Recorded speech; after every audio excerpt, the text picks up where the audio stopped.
Honorable John Bandi, the Chair of Budget in Parliament, Honorable Ndindi Nyoro, the Principal Secretary, National Treasury, Dr. Chris Kipto, the Principal Secretary, Economic Planning, Mr. James Muhati, development partners present, directors present, distinguished guests, ladies and gentlemen, good morning.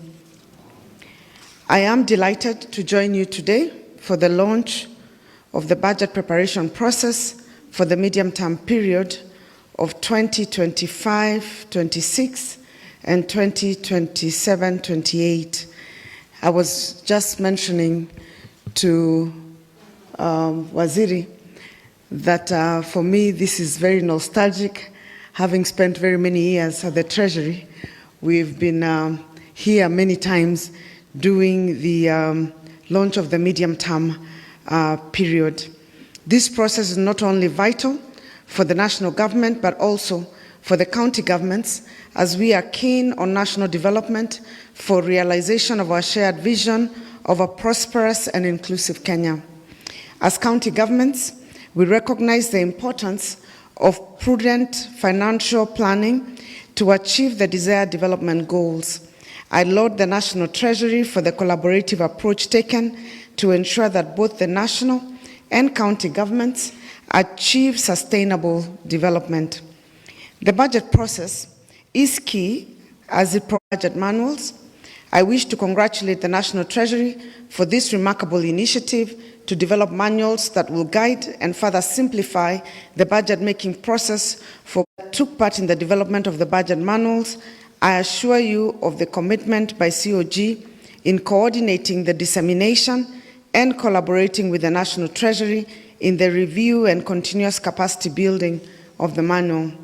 We look forward to an efficient and effective planning and budgeting process that is in tune with the Constitution and the whole public financial management framework.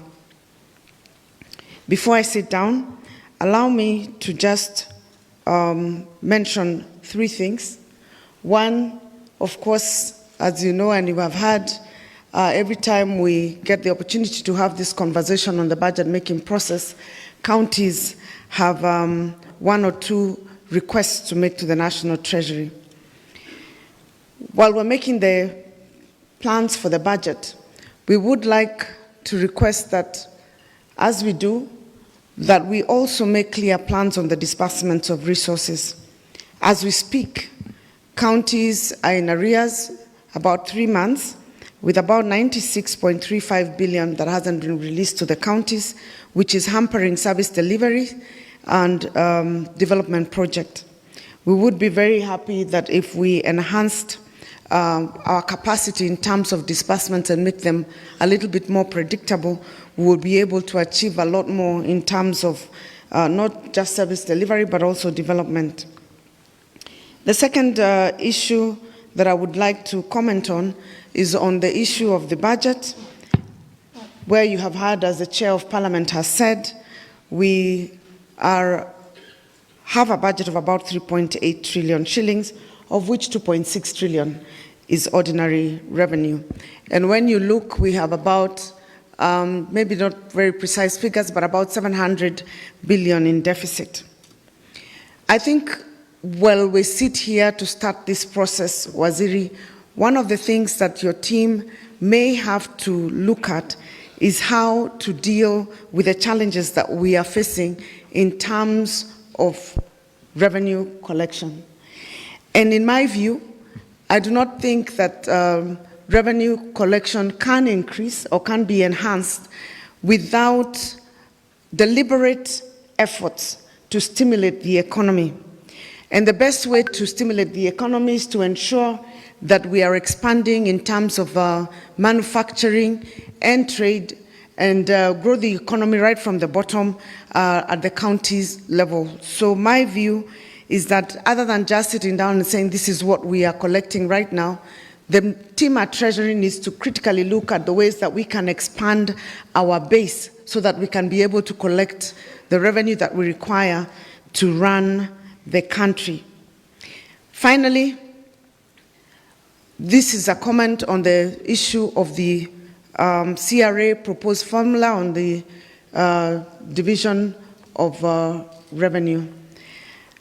As you may be aware, the Council of Governors has completely rejected the proposed formula by CRA.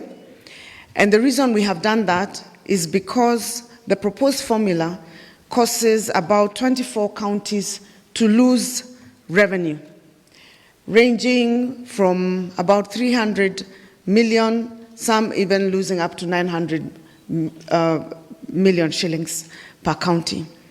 Our proposal again to CRA is that they need to relook at that formula afresh. We also urge the Senate and the Parliament to look at the formula afresh to ensure that whatever formula we come up with, that no county loses, and that the counties that are receiving less than 6 billion shillings, their revenue is enhanced so that the lowest is at about 6 billion shillings that would enable the minimum service delivery level at the smallest county.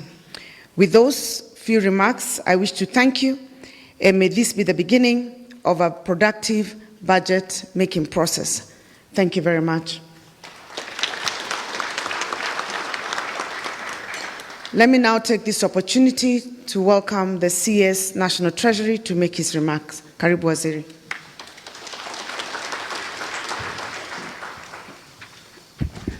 Thank you very much.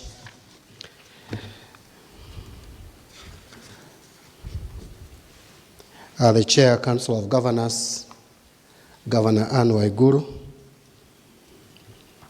Principal Secretaries of the National Treasury and Economic Planning, both the Principal Secretary for National Treasury, Chris Kipto, and the Principal Secretary in charge of Economic Planning, James Muhati, other Principal Secretaries present, accounting officers, Chair, Budget and Appropriations Committee, my brother, Honorable Ndindi Nyoro, with whom we have worked for long in Parliament, our development partners, members of the Fourth Estate, distinguished guests, ladies and gentlemen. Good morning. Yeah, this is also going to be my first launch of this process as Cabinet Secretary. I know I have attended a few of these launches previously, but as a member of the National Assembly, today I'm coming in on a different capacity. But I want to echo what my brother Ndindi, I think it was Ndindi Nyoro who said it, that this shouldn't be a ritual to tick the box. This should be treated as a very serious exercise, as I will mention shortly.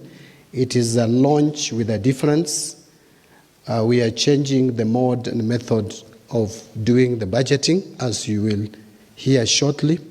And even in terms of our accounting and reporting will shortly change, because we are moving from the cash basis of accounting to a accrual basis of accounting, which I will explain shortly. So it is my pleasure to be with you this morning for the official launch of the financial year 25-26 and medium-term budget preparation process.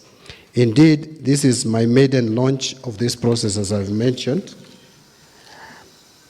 And you'll remember that I recently issued guidelines on the preparation of the financial year 2025-26 and the medium-term budget in accordance with Article 220 of our Constitution and Section 35E and 36 of the Public Finance Management Act, which is Cap 412A.